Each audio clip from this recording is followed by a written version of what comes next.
So welcome everybody. I know many of you are connected.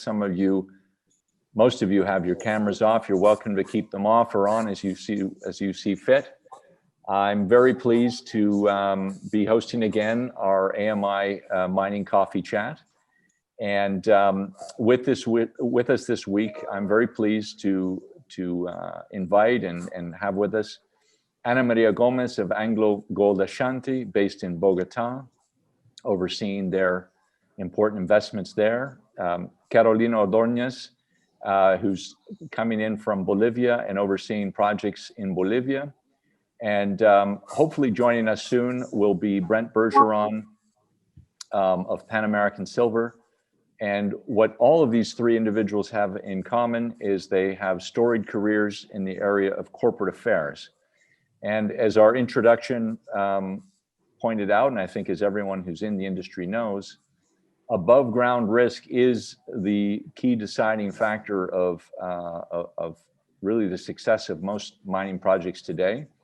And so many of those above ground risks fall under the auspices of the responsibilities of corporate affairs.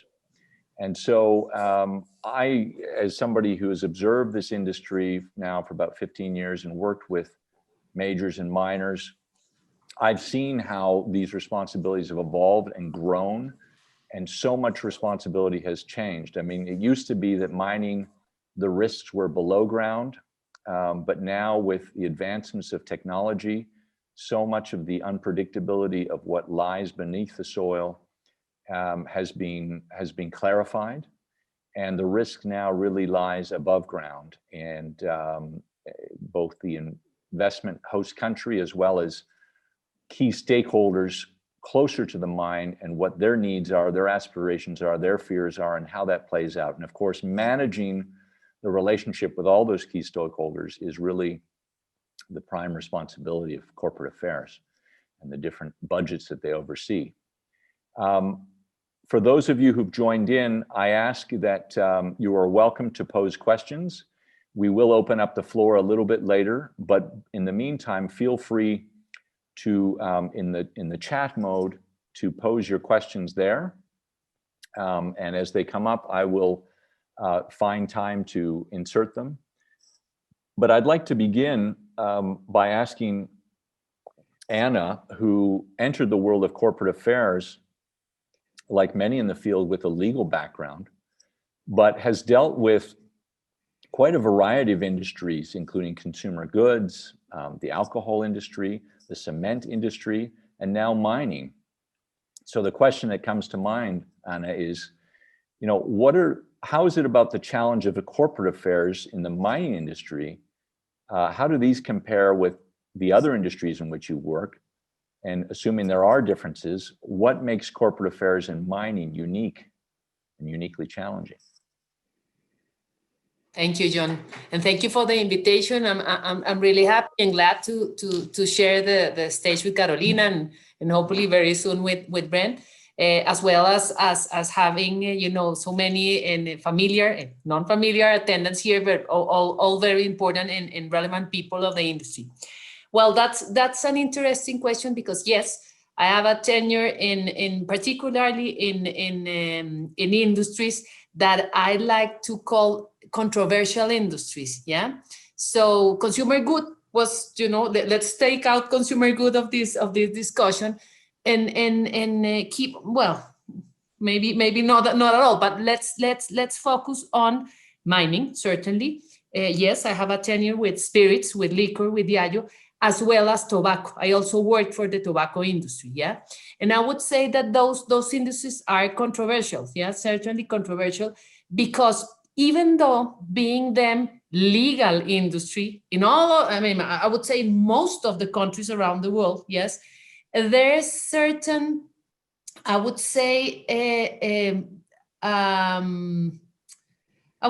like a bad, name in the industry, if I may call it so. So anytime entering into the field of corporate affairs, and particularly what you just described, regarding the relationship with different stakeholders, it's like entering, in the room, but 2 steps below, if you know what I mean, no? First of all, yeah, you need to prove or to speak or to remind your audience and your stakeholders that you are working in a legal industry, yeah?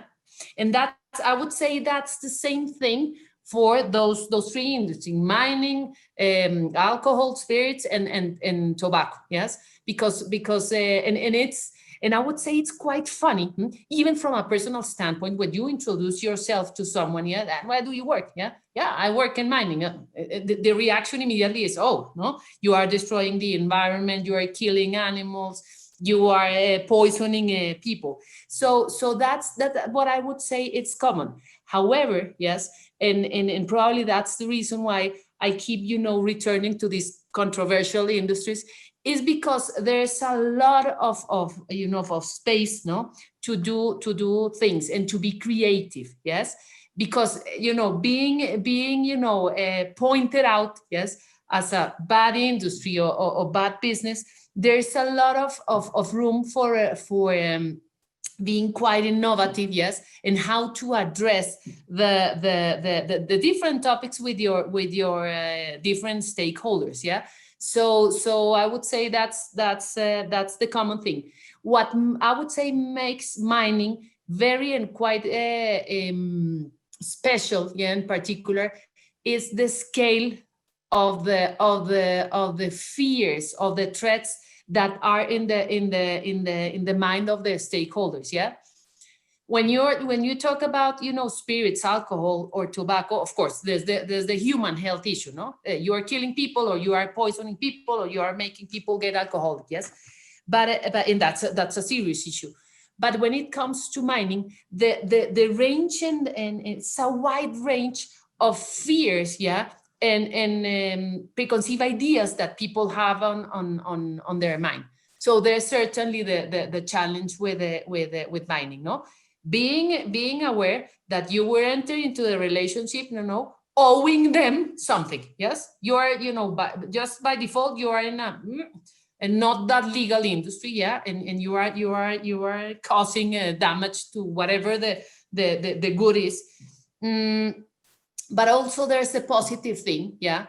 And you need, as a corporate affairs, you can't, remain in the place of complaining. Oh, poor us in mining. Everybody is pointing at us. No. You need to move forward from that, yes. And understanding that there's a fantastic field, a very fertile field to be creative, to address and to address and to build a relationship with your stakeholders and let them what are the positive things and what mining could bring to their lives in general terms. And how have you found, you point out you make a really good point, and that is alcohol and tobacco. Everyone has an opinion about those 2 issues, and it's a broadly felt impact, right? So you can address it, if you like, through very much a public relations strategy, because you have to speak to the entire country, as well as, of course, regulators in the political class. But in mining, not everybody has an opinion about mining, and there are certain key stakeholders who feel particularly threatened by a project, be them farmers who are going to be sharing water resources, or illegal miners who feel threatened, or specific jurisdictions who are expecting royalties to be paid to them.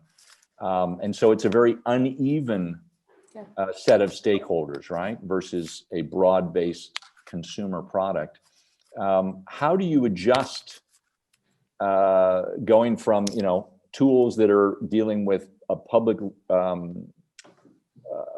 vast public audience to specific targeted stakeholders? How does that affect your change in strategy? What do you have to do differently? Yes, John, you're absolutely right. Yes, while in the other industry, let's say again, tobacco and alcohol, the understanding is one, yeah, and the threat is one, and it's health, yeah, Basically, I mean, everybody, independent of their status, I would say, if they're from the city or from the country or whatever, they just say the same, no? Drinking is bad and smoking is bad, yeah? So, but yes, you're absolutely right regarding mining. So what we have been building, and particularly with this Quebradona project in Colombia, our copper mining in Colombia, is that we have a set of principles, of messages, yes, that we would like to deliver to people. Regardless their status, their stakeholder status, if you let me use this classification, yeah. And what we do is adjust, yes, the message and the level, I would say the complexity, even the language, even the look and feel, if you allow me to use that marketing strategy from consumer goods, yes, depending on the stakeholder that you are addressing. Because also, John, and you're right, and agree with you, the thing with mining is that the let me call it the ignorance about mining in what mining brings is much more widespread than the other controversial industries like alcohol or tobacco, just to have a couple of examples. Yes, so there's also this objective that you need to have, yeah, and to take into account, is that to learn to show people and to tell people, yeah, show them what is mining, yes, first of all, educating them, yes, and then addressing the issue depending on the different the different groups of stakeholders that you described. But again, and to summarize it, what we have done in our strategy, and we do think it's paying the dividends, yes, it's being able to identify the key points, yes, the key messages to transmit to the different stakeholders, and then adjusting, yes, depending on their interest, because of course government stakeholders may be much more interested in the royalties, yes, that the project may bring, landowners, yes, more interested in landscape issues, people from the town and different things. So that's how we are addressing this issue. Right, thank you. Brent, I think you may be on the call, and if so, if I could ask you to turn on your video and microphone. Are you there?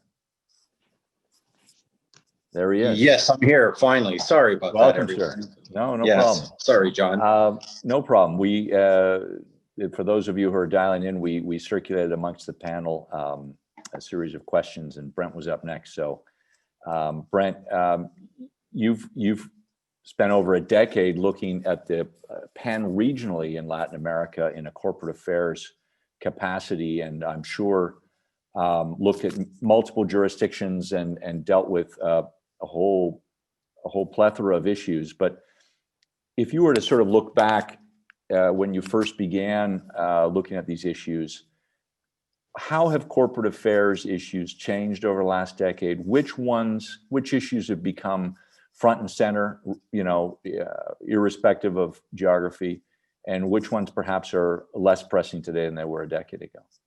Yes, thanks, John. And again, my apologies for coming in late because of technical issues this morning. But yeah, that's a very good question, John, because if I take a look at over the span of my career, about, even just going back 10 years ago and taking a look at, how corporate affairs was actually managed back then, I would say that from our corporate role here in Canada, the relationships was much more emphasized in the area of the national government, as opposed to going in deeper into the politics at a regional level. But what we're finding today is that the strength of your relationships, and also the difference in between how the relationships are being managed from a national government to the provincial or the state level has become much more complex, and political alliances are definitely playing into a lot of the issues that we're dealing with today.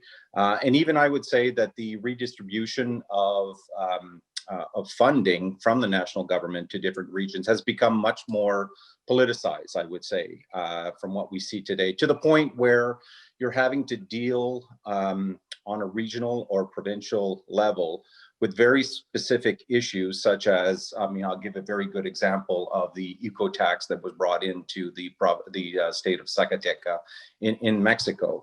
The government is having problems with funding, therefore, they're finding different ways to be able to tax the companies that are dealing directly in their states, and how you manage your relationship in between how you can actually work with the state governments or actually work with the national governments to basically take a look at jurisdictional issues. So the complexity behind all of these things has become quite more involved, and actually has changed the way that you actually build your teams in those countries and at a regional level. So I would say that your relationships at deeper inside the country become extremely more important than just having something that can actually be dealt with at the national level with the national government. So I would say that's the changes that I've seen. From the corporate level, what we've also seen is that companies tend to, especially in the mining industry, companies tend to grow by acquisitions. And what we're seeing these days is that the composition of that acquisition becomes extremely important in terms of your corporate affairs strategy, simply because as you grow, you have a change in your portfolio to the point where there are more stakeholders that are going to be looking at the issues that you're going to be dealing with and inheriting in different countries by expanding your portfolio. And I think that, from the work that I'm doing today at Pan American Silver, I can definitely see a company that has done extremely well over the past 25 years in terms of growing its assets and growing its production in different countries across Latin America, and has done quite well, has done it in a way that has been a little bit subdued in terms of the communication behind everything. So I think that was a strategy that they decided back then that they wanted to continue with.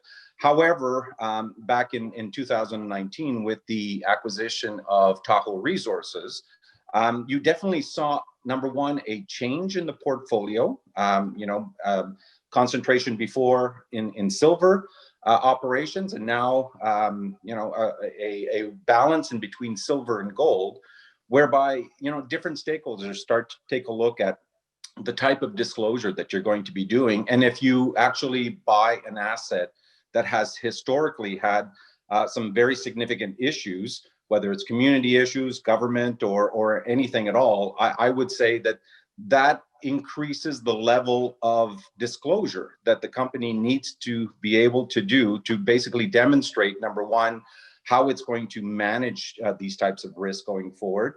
And also, what is your plan? What is your strategy in terms of making sure that you're reducing the amount of risk to be able to ensure that your assets are going to be, number one, operating over the long term? So I would say that you're seeing an increase from a corporate affairs perspective in those areas of disclosure. So that's the changes that I would have seen over the past few years. The big issue for me, John, is still the issue of consultation. It continues. It was relevant back then. It probably did not have the strength that you're seeing today.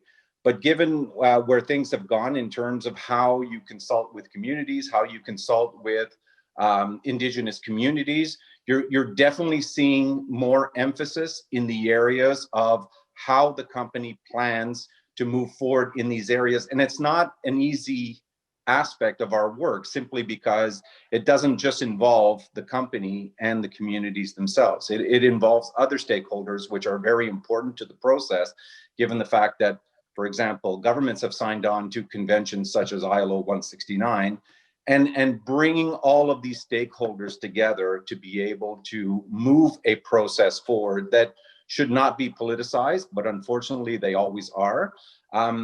That aspect is becoming more and more important in terms of guaranteeing how your operations can continue over your mine life. Great, Brent. Thank you. That raises so many questions. and I'm going to table them just for a moment because I want to bring in Carolina, but it echoes everything that I've heard, irrespective of geography, this shift from, partnering with a national government and getting their green light as being the sort of end goal of corporate affairs to now a much more complex goal of partnering with a whole series of stakeholders, many of which find their origins and their priorities much closer to the mine. Absolutely. And I think that in a context of enormous fiscal challenges around the world, including Latin American host countries, and relatively high resource prices, the battle for royalties and who gets what and the jealousies that generates is only going to be even a bigger issue this year.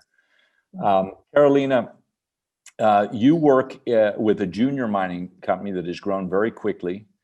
And I'm sure that is a very different set of challenges, starting point and end point for the corporate affairs function within a junior versus a higher profile, higher resourced major. Can you share with us your thoughts on that?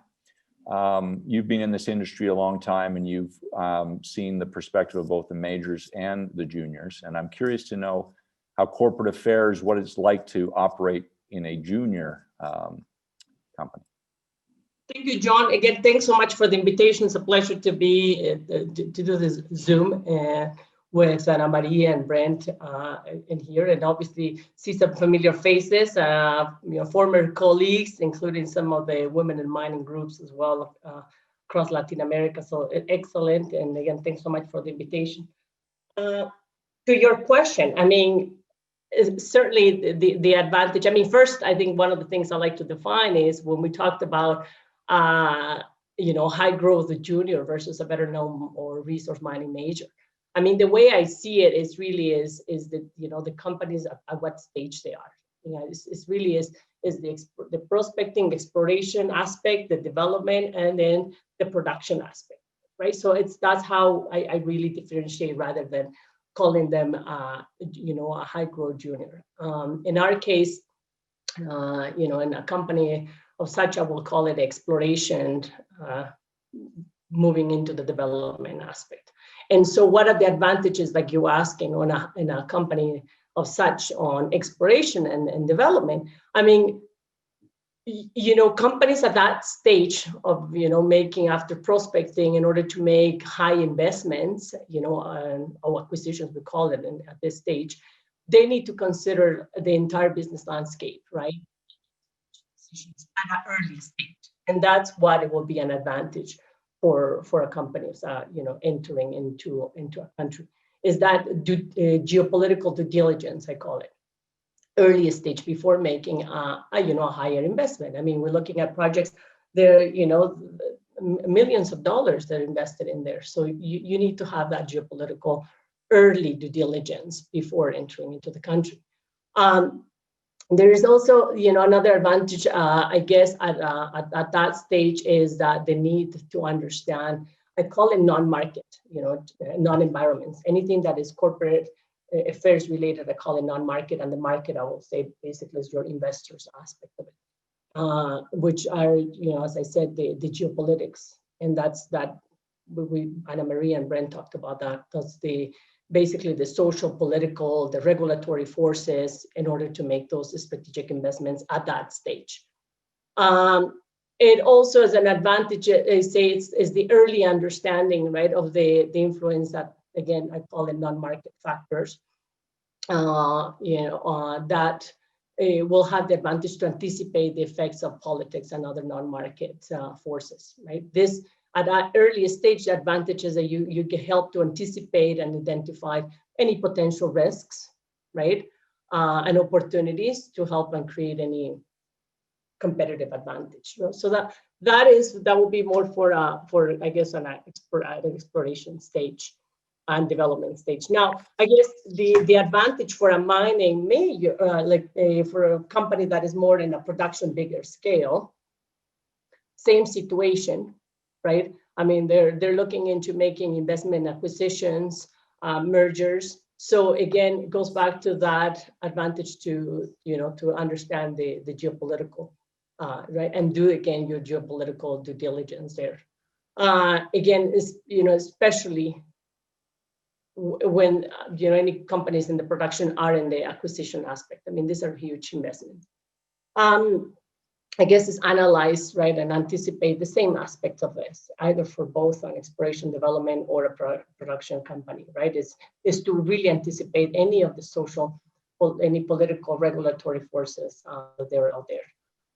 Obviously, for a production company, I will say it's the higher exposure that they have and the know-how on their stakeholder engagement.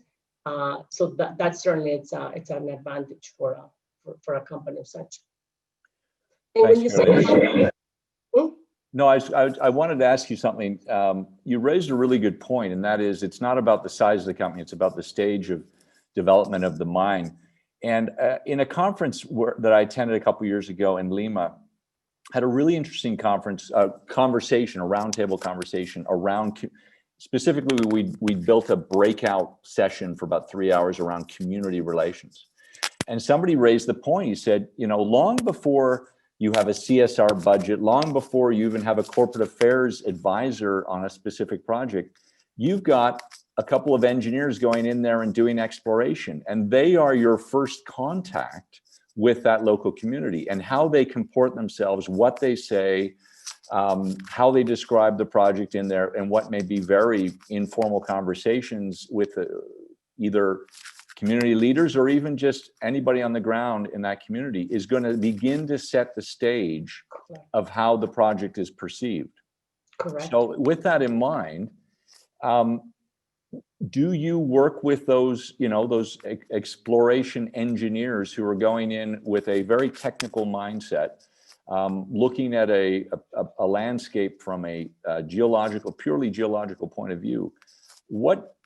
How do you work with them, or what should a company do to work with those people to make them sensitive to the fact that they are the first representatives of the company in this community? And you raise a great point. I mean, it really starts even at the prospecting level, right? And not really at the exploration level. It should work at the prospecting level. I think one of the things you provide is that anticipate the risk. You got to compete beyond the market, right? You got to be able to anticipate any potential risk. I mean, you raise a good point. I mean, we know that the community aspect of it and everything, but again, it's more important is the stability, the geological stability. One thing, and this is an echo from my former CEO, he used to say is that, I mean, right now we don't have the leisure to start looking for perfect geopolitical or, perfect jurisdictions where we're going to mine. It's not about that. And I mean, is there a perfect jurisdiction?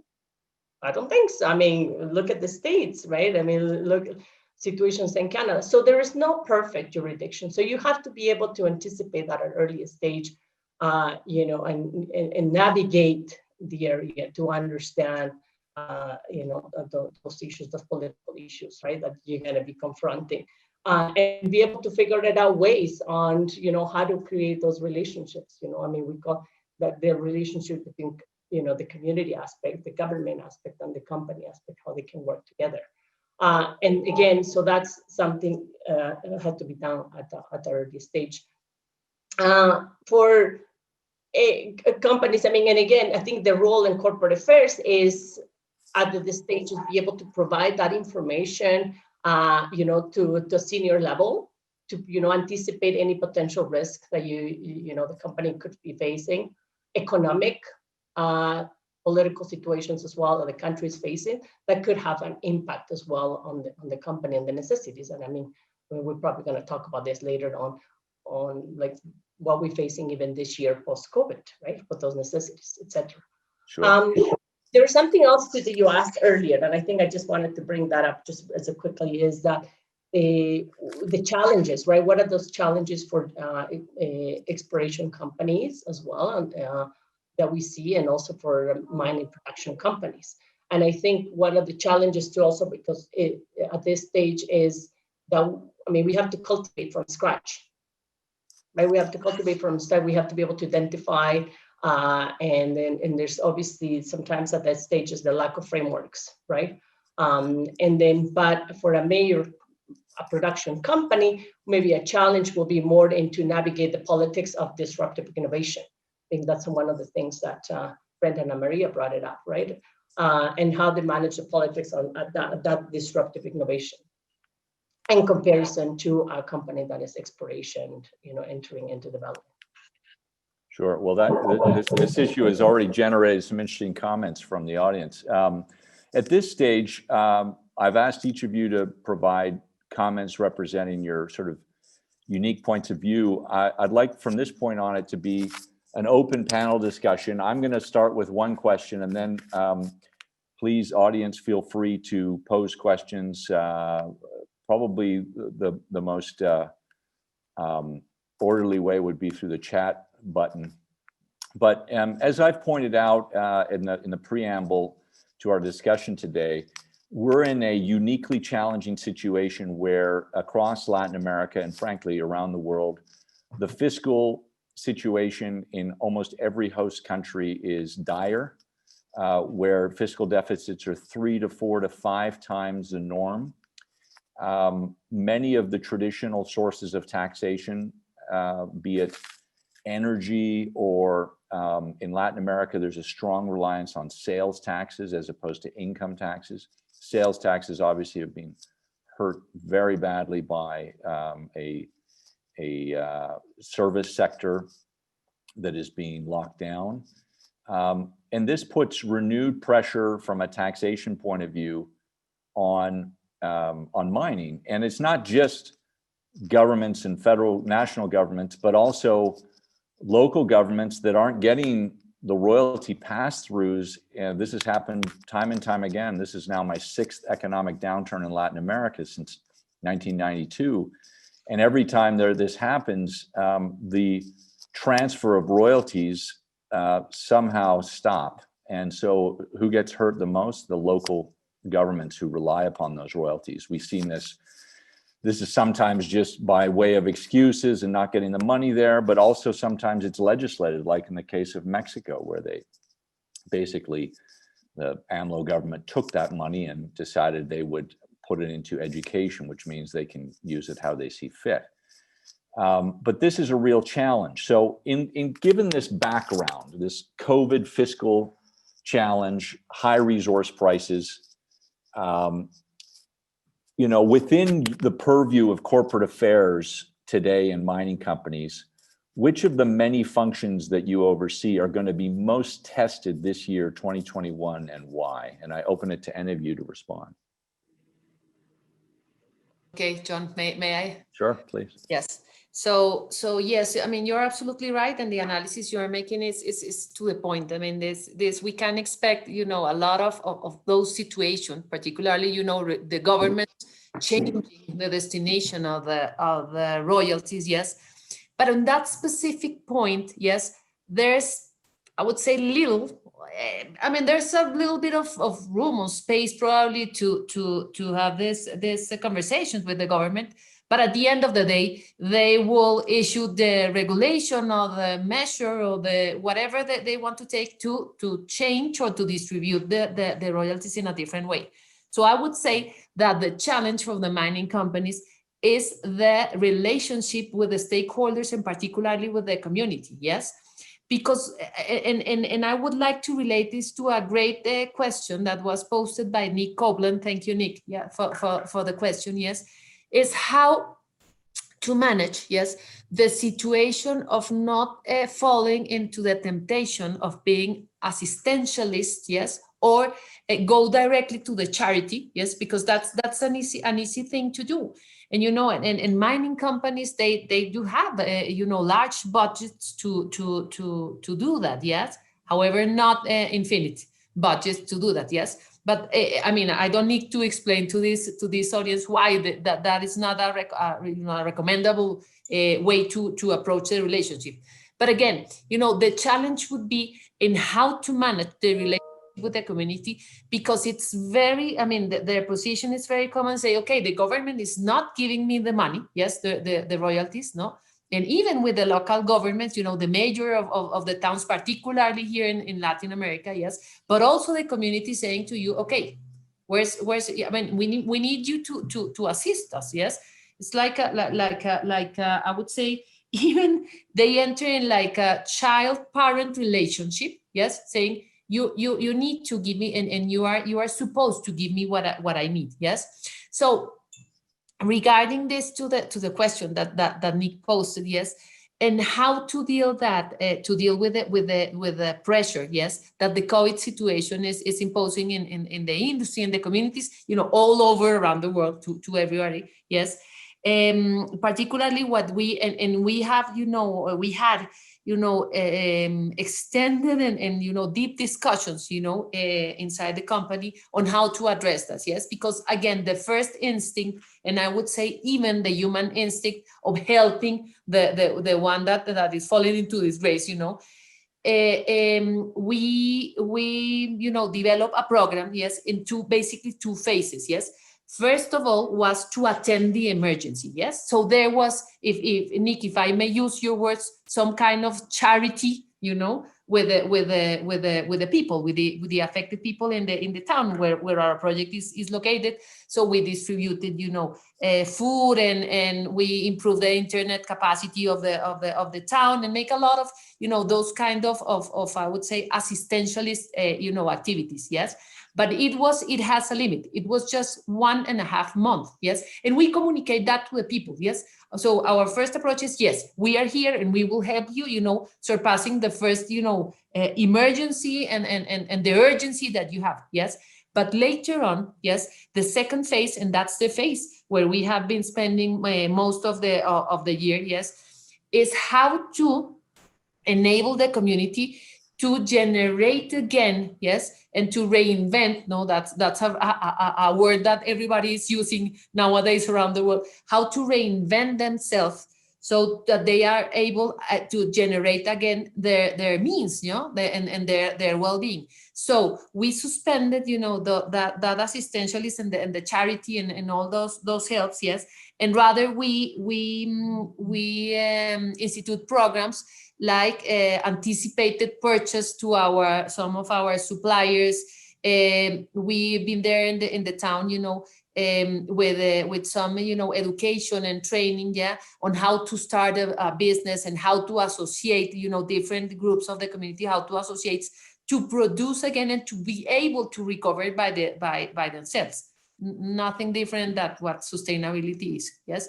So yes, I would say again, to your specific question, that probably the biggest challenge in this new environment that the world is presenting to everybody, and particularly to the mining industry, I would say that community relations, within the scope of government affairs, will be impacted. And that includes a lot of other aspects. No, I wouldn't say it's just one of our areas of responsibility. Probably the more important is community relations, yes. But then you need to work and to play with the communications, even with legal, if there's some certain legal aspects, with government relation, of course, yes. So that's what I would say it's the biggest challenge. Okay, thank you. Brent, any thoughts there in terms of, you oversee quite a few jurisdictions and challenges. What are your thoughts on where you think your function will be most tested this year? Yeah, I believe that, with the pandemic that did hit, we are living a very extraordinary situation right now. I mean, it's quite obvious for everyone.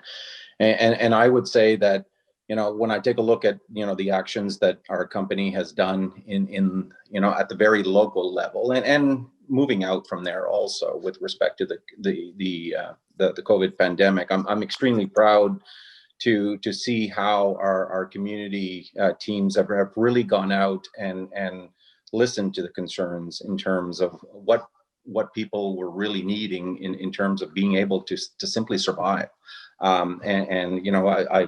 I use the example, when the pandemic hit, we were going into summer over here, but Latin America was actually going into winter. And in some places, things so basic as delivering firewood to different households so people could actually heat their houses. So I think it speaks to the aspect of how during challenging times the teams can really still get very deep into the communities with their precautions, of course, but to be able to find what those concerns are, to make sure that people are gaining the basics of what they need to continue going forward, because we know that the governments themselves have had some very significant challenge in terms of delivering, whether it's services or goods. So given the fact that, our mine sites are usually located in remote areas, I mean, it gives us the opportunity to be able to be part of that whole infrastructure that helps out. So I think that, when I take a look at all the mining companies and other companies in those areas, I think that, we've done well. I mean, of course, there's always, more things that we can be doing.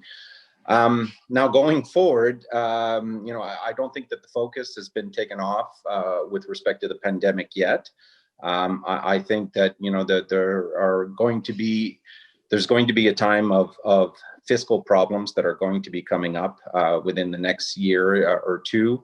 And we're going to need to find a way to work together to be able to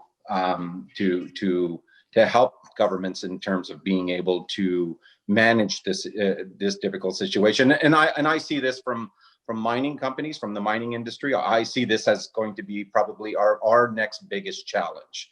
We know that the ask is coming. We know that there's going to be a burden to actually try and increase the revenue that is coming into the national coffers of different countries, and how do we deal with that in a way without being able to stop the work that we're doing in our area of influence or closer to our mine sites. And when I take a look at that, John, my thinking around it is more towards how are you set up from the beginning in terms of being able to work with the local communities in a way that these challenges of distribution of funding that goes to the national level and comes back down is not new to us. It's something that has been there before. We think it's going to actually grow within the next couple of years. But if you set up your model in a way that that you actually have the ability to work directly with the local communities, and sometimes it's even to the point of being able to put in things like fideicomisos that we do in Argentina, or voluntary royalties that we pay to be able to really try and I wouldn't say really try and help the communities. What I would say is really try and work on the relationship that you're trying to establish for the long term with these communities, whereby you are contributing directly to them. You don't want to be the replacement for government, of course. That's something that you always have to try and manage very carefully. But you're working on this relationship in terms of having them also involved in the activities that you're trying to implement on the ground, to make sure that it's part of the relationship that will actually continue throughout the life cycle of the mine. And throughout the life cycle, you're going to hit different types of cycles, such as political cycles. You're going to hit large scale events such as the pandemic. But I always believe that if your relationship is strong and you're working directly with the people in the area of influence, that you have a better ability to be able to manage these very difficult situations, and then try and manage at the same time what's going to be happening at the national level. We always know that those types of conflicts or those types of issues will come up. You have to be able to try and see them coming, see those risks actually happening, and then trying to manage them. But I still think that the strong base that you build in that relationship at the local level is what will be the anchor of how companies will be able to survive over the life of its mining operation. Agree 100%. You raise a really interesting idea, and I know it's been raised before. I don't know if there's any precedents out there. There's probably a few mining companies, yours among them, Brent, possibly Anglo Gold as well. I'm just wondering if we have arrived at a point, given all of the factors that we've talked about, where a major mining company walking into a new jurisdiction can negotiate with the national government to say, You by law are obliged to share 25% of the royalties with the local community. We would like to therefore pay 75% of the royalties to you, the national government, and pay 25% directly to the local community. In other words, complying with everybody's legal obligations, but bypassing the national government and therefore guaranteeing that the local community gets their constituted share. Is there any precedent out there? Is this something that major companies are thinking about? Is this even in the cards, or is this just too politically and legally challenging too? Well, I think that from my experience, yes. I mean, it's how we had set up our relationship with the communities around the Marlin mine in Guatemala. There was a voluntary royalty that was being paid to the communities in a way that it was managed in a way that they would actually bring forward their economic development plans. And it was a really good way for the company not to simply assume what the communities wanted. And then they had the funding in place through a voluntary royalty. But that voluntary royalty that was being actually implemented through different programs at the local level also had the participation of the national government through the Ministry of Health, through the Ministry of Mining. So we were able to get the right stakeholders. And I think that sometimes, John, it's simply a matter of presenting a plan whereby you can still have the participation. It alleviates a lot of what I would consider to be the noise that will come from extractive projects or any other types of projects. And sometimes it can actually be a solution for the national government in terms of them not having to deal with certain issues that will gain a lot of publicity behind if it's going in the wrong direction. So for us, I think that it's been an experience whereby it worked very well during the life cycle of the mine. And from what I can tell through some of my contacts that are now over at Newmont, that it's still working in the closure phase. But you do have to phase it out, because at one point the mining operation will stop. And right. How are those transfers going to continue coming to those communities in the future? But during the actual life cycle of the mine, we found that model worked extremely well, and it gave importance to the local communities in terms of having direct ownership in some of the economic plans and development opportunities that they wanted for their people who actually elected them. So in my experience, I thought it worked very well.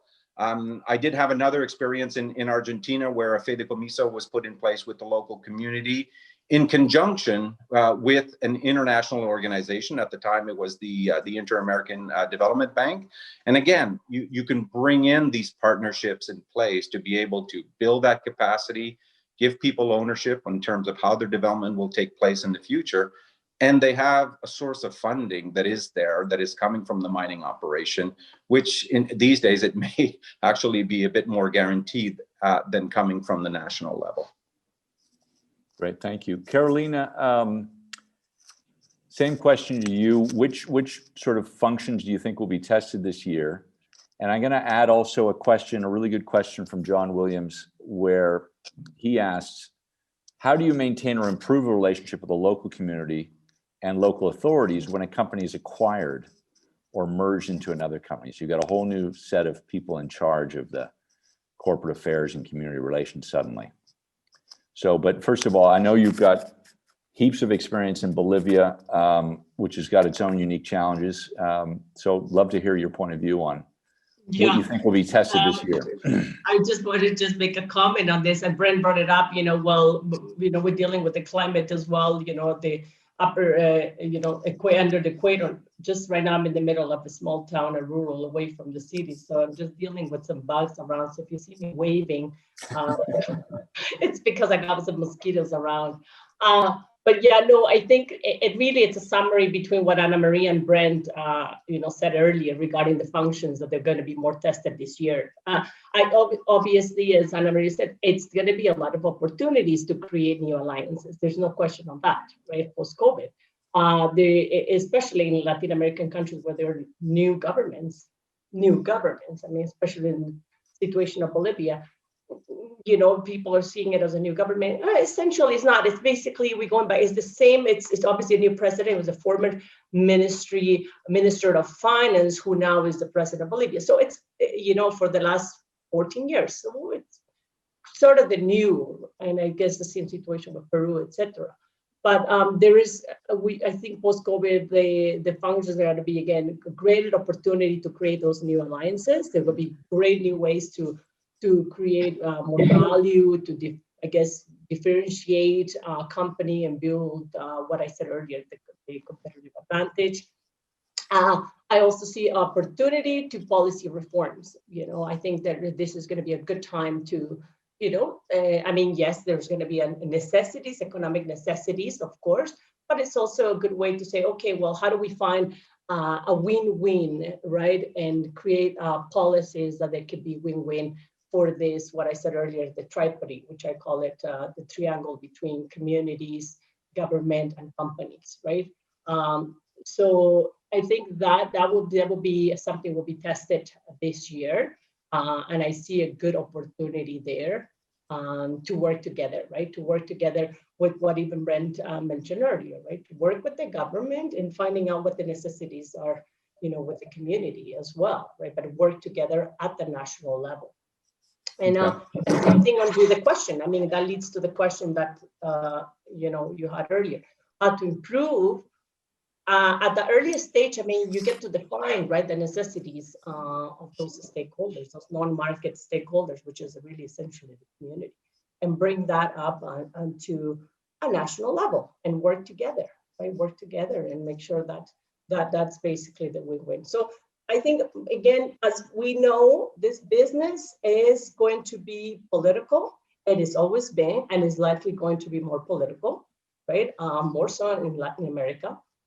And so I guess we just have to anticipate. I see opportunities more than anything this year, especially in the mining sector, which bring, especially for foreign companies operating in Latin America. Right. We have a few minutes left, and I know, Brent, you have a hard stop. I want to ask one question for all of you to answer, and maybe start with you, Brent, just in case you have to jump off the call. We do a lot of work, pre-investment due diligence, and what's really interesting about this field is frankly, how much it still has to evolve.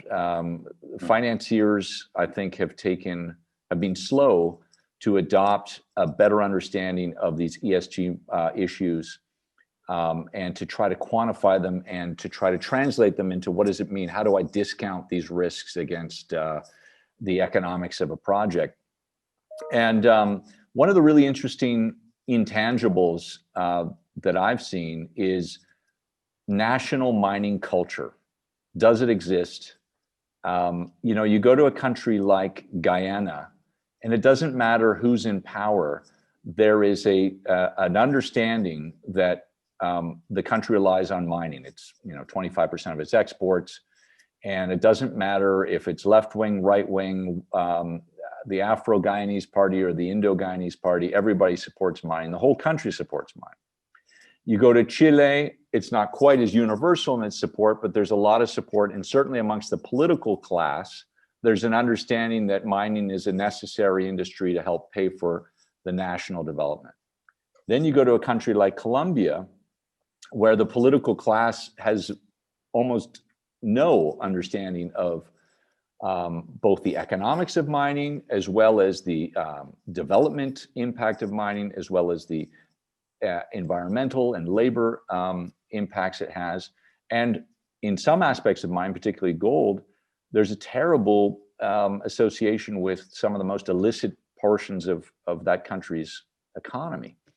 You go to the Dominican Republic, where there's the oldest gold mine in Latin America exists, but there was, until Barrick took over Pueblo Viejo, there really wasn't any kind of understanding amongst the political class around the economics of mining. In Ecuador, of course, Kinross left because the government misunderstood windfalls in mining prices and equated them to windfalls in the oil sector, and completely misnegotiated the Fruta del Norte project, and Kinross left as a result. So, Brent, you've worked across a number of different jurisdictions. How do you guys measure national mining culture? Is it something you look at? And how do you deal with jurisdictions where it's not developed? Yeah, that's a very good point, John. And you know, from the start of your question, you know, regarding due diligence, you know, I'm always of the mindset is that if you buy it, you own it. Therefore, whatever problems that there were in the past, they're yours. And the expectation is that you need to take care of it also. So I think that that's a really important part why the due diligence on the ESG part becomes extremely important in any type of acquisition that the mining industry is doing these days. So on the aspect of the reputation of the industry and how do you get out to be able to talk about it a little bit more? I think that, you know, from my experience, again, where we've been able to really have a significant impact is actually having our people in the regions, in the countries, get involved directly with the different associations, whether it's the mining associations, whether it's business association, local clusters, to be able to really demonstrate what mining is, because I think that there is the wrong perception as to mining is still, you know, 100 years back, very dirty, very unsafe, and you have to be able to change people's mind, whether it's simply bringing people to the mine site itself. And it's amazing, and I've always said this to a lot of people, it's amazing to see how much people's perception of what mining is once they've actually visited a mine site and seen the operations. And I say this across the industry because the standards are extremely high with all the companies that, you know, I've had a chance to interact with. So I think that there is the ability to do that. Now, you mentioned Pueblo Viejo also, and we were, you know, Goldcorp was actually 40% owner of that. And I think Barrick did a very good job in that country to demonstrate really what were the benefits that can be derived, not just at the local level, but at the national level, in terms of the percentage of revenue per GDP that was actually coming in from that mining operation. And it continues to be a very good mining operation for the Dominican Republic. So the communication aspect is very important, but there's nothing more important for me than having our people be the faces of the industry in the countries where we operate and make sure that they are involved in not just going to these meetings whereby you're interacting directly with other mining executives. You've got to go out and speak to the people and make sure that, you know, you're educating people in the universities, in the communities, to basically say what mining is. Great point. And it's funny you raised that about the visit to the mine. That was a key turning point when Danilo's cabinet went out to the mine and put on hard hats and toured the facility and could see that they had a world-class operation in their country. And suddenly they were filled with mining pride that they just never had before. Exactly. Anna, you come from what I consider the emblematic country that has this huge disconnect between, you know, a mining industry trying to make inroads in a country with this legacy, this negative legacy of mining that still pervades public opinion and certainly political opinion. How do you deal with that? Yes, John, and that's a key point for us. I mean, unfortunately, in Colombia, we're in the situation, you know, regarding particularly copper. Yeah, our current project in Colombia, the Quebradona. It's very particular how you see, you know, all the copper, you know, area, no, starting in Chile, no, and going through all Latin America. Yeah, it's not a thing that Colombia has no copper. It's that Colombia has no mining culture here. I mean, we do have a couple of mines, but you know, and you are very familiar with the Colombian situation. So small mines, you know, large projects. We are not seeing, you know, a big project here, I would say, since probably 30 years ago with the Cerrejón, you know, the big coal project. I mean, but since then, no other, you know, big and impactful mining project has been approved here in Colombia. You know, actually just, you know, a couple of months ago, the project of the Mubadala Fund, no, the project, the Soto Norte project, yes, was archived. No, it's not it's not a full negative to the project yet, but it was archived, yes. And it was, I think it's like $1.4 billion investment for this country, yeah. And the thing is that you are very right. Every time you just take as an example the news, yes. When they want to talk about mining, yes, even when they are talking about the new royalties law, the images, back in the backing is the illegal miners, no? So the beautiful Amazonas River or the Orinoco River or whatever those beautiful rivers that we have all across Latin America, with the illegal guys there, the big explosion and all the contamination and everything. So it is, I would say, instinctively linked to illegal mining, yes? But again, it's not a place of, complaining about that and not doing anything, no? Because that wouldn't change that would not change our situation. But rather, it's like you need to consider yourself or your activity as to evangelize, the whole country about what mining is, yes? And I would say that we have a lot of opportunity here, yes? And a lot of room for improvement as an industry, yes? Because I would say in Colombia, even though we have a great, mining association and we are working hard in evangelizing again the country, you see the efforts being conducted by the companies, individually, no? So it's not the same thing that Anglo Ashanti is saying, hey, Colombians, mining is good because this and this and that, yes? But rather, as an association, no, with no name, yeah, on a project or a mining company, educating people, yeah, and educating our country, even our high officers in the government. What are the benefits of mining, and what are the benefits of really, exploring, at least start exploring the big resources that we have here. A couple of recently, I've learned from someone probably in the industry saying that Colombia is ranked in the top 10 countries in the world with the most richest resources in mining. Yeah. Top 10, yeah. Yeah. But if it's a geological exploration and the mines and the projects that we have, we are probably in the top. How do you say it now? Not top 10, but top down. Yes. So that's our I would say our mission. Right. Besides making your company successful, yes, and that's what really moves me personally. Is this objective of really talking about and educating my country, but different stakeholders about mining. Yeah, thank you. No, it's very frustrating to miners because the geological promise of Colombia is just enormous, right? Carolina, last word to you before we end the session. I agree. And socializing, educating, it's part of it. It's a company's job.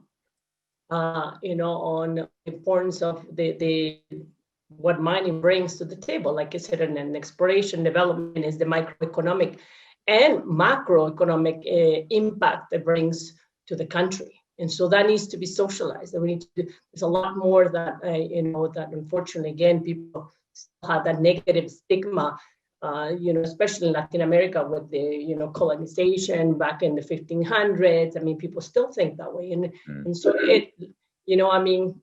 some people may say, and I say no, but I agree, is socializing, educating, is an ongoing job for corporate affairs. Is making sure that we show openly